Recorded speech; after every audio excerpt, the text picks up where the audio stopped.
Today, I want to talk about the Cobra Effect and how well-intentioned policies without understanding of human behavior will fail.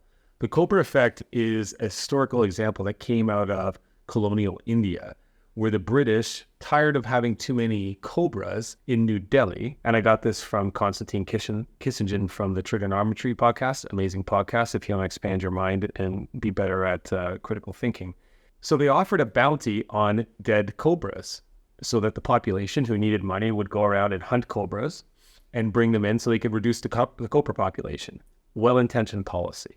But without understanding human behavior, what the local populace did was just start breeding cobras, killing them, and then bringing them to the government to get paid for it. So essentially making more cobras and taking money out of the government. And then when the government learned that everybody was doing this, they canceled the cobra bounty. And then what happened is thousands of people who were breeding cobras for bounties then released the cobras into the sea. So the well-intentioned policy didn't contemplate human behavior, and it resulted in a worse effect. Another example, Mexico City wanted to reduce traffic, smog, and pollution.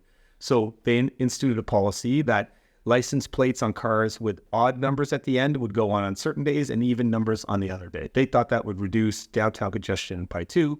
What ended up happening is people bought second cars. And so you actually hurt the environment, caused more parking pressure, because it was a well-intentioned policy that didn't understand human behavior. And that's why you need people who actually know how to fix problems, developing policies, not just ideological trend followers who think that intentions matter more than effectiveness. And what we've done over the last 30 years in our society is replace what works with what sounds good to people. And a case in point would be dealing with homelessness. It's called homelessness, but really it's drug addiction and mental health issues. But we closed some hospitals that restricted the liberty of people who had mental health issues or addiction issues, and we put them out on the street. Maybe well-intended policy to give people more liberty, but they didn't have the capacity to actually take care of themselves, and they're very susceptible to further addiction. So now what we've done is we had a well-intentioned policy that actually has sentenced people to death sentences, because when you become addicted to fentanyl and meth, you can't fix it yourself. And if you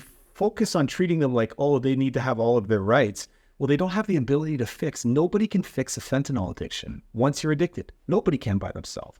So they need involuntary care in order to save their life. But because we have this well-intentioned policy, we're going to treat everybody equally and fairly, and we're going to be all touchy-feely. These poor people get out on the streets and they're guaranteed to die over 2 to 4 years in a very painful way.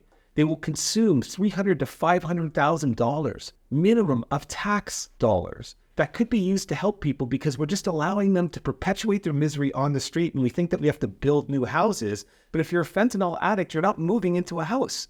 You're not going to move somewhere where your drug use is restricted. Everybody can have a bed in Canada. The reason why some people don't go to the beds is because they don't allow drugs there. Now, and so the result is in LA, Vancouver, Toronto, Calgary, New York City, is we have zombie lands of humans walking around who are just completely blown out by fentanyl and are defecating on the street, ripping off anything they can get to pay for their next hit. And this well-intentioned policy is an absolute failure. Another example that's closer to home for me is in relation to the Canadian Armed Forces. Canada has a proud military that's done exceptional, and I represented a lot of people who have served in the military. But there's this sexual assault or sexual misconduct crisis that has plagued the military in the last 5 or 6 years, because there have been cases where women were sexually assaulted and the organization didn't do enough to protect them. This is not unique to the military. It exists in every company. It has, but it's become a focal point of media attention. So what happens? Well-intentioned people in the military decide, look, we're going to make it easier for victims to come forward, and we're going to provide extra compensation. Sounds great. The problem is in the execution, is that what the Canadian Armed Forces and the government did was they started compensating people on allegations alone. Still well-intentioned, but without understanding human behavior, that in a cross-segment of a population of 100 humans, there was going to be a percentage of them who will lie to get $100,000 tax-free. So in trying to fix the problem, they compensated allegations, betrayed due process. So what ended up happening is they destroyed hundreds of people's lives because of false allegations, because there are a segment of the population that will make stuff up to get money. And then what happens is it cascades, because then next year when you look at the numbers, the media will write a story saying sexual assault allegations quadrupled from last year, without analyzing that quadrupling of reporting happened right after you paid people for allegations. And so when that happens, it says, oh, this place is worse than we even thought. We've got to do more. And what's happened in the Canadian military is we've destroyed the senior leadership capabilities of our military necessary to protect Canada because a well-intentioned policy constructed by somebody who doesn't really understand human behavior or fixing problems had unintended consequences that are far-reaching.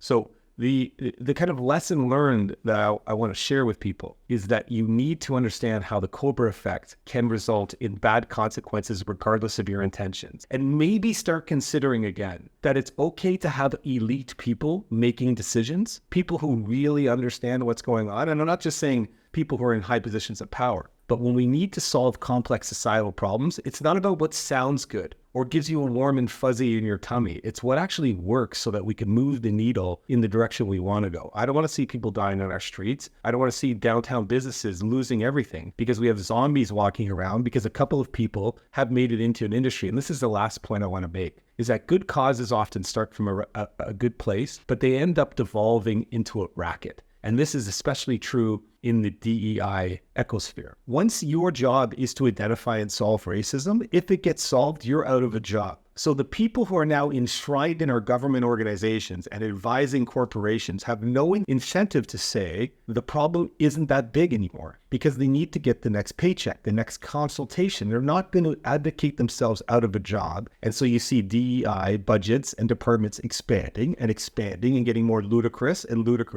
until now it's a freaking racket that is feeding off of the trough of government and corporate dollars to achieve nothing effective. Next time you're looking at problems in your organization or in our government, ask yourself, are the right people making the decisions to solve the problem? Or is there a cadre of experts and managerial class who are perpetuating their own financial growth by participating in a racket that started off as a good intention?